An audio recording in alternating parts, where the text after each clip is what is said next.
Vatan himoyasi faqat yigitlar uchun emas, balki qizlar uchun ham sharafli yo'ldir. Agar siz 18 yoshdan 25 yoshgacha bo'lsangiz, chet tillarini mukammal bilsangiz, bo'yingiz 1,75 cm dan past bo'lmasa, unda biz sizni Milliy gvardiya saflarida kutib qolamiz.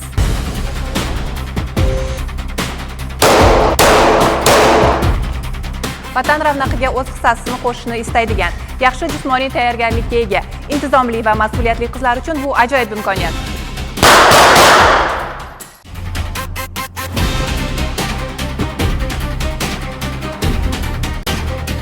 Milliy gvardiya saflarida qizlar nafaqat jamoat tartibini saqlash va fuqarolar xavfsizligini ta'minlashda, balki jangovar bo'linmalarda ham xizmat qilishadi.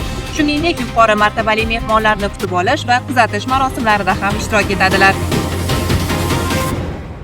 Hujjatlarni topshirish uchun hududiy Milliy gvardiya bo'linmalariga murojaat qiling. Batafsil ma'lumot uchun quyida ko'rsatilgan telefon raqamlariga qo'ng'iroq qilishingiz mumkin.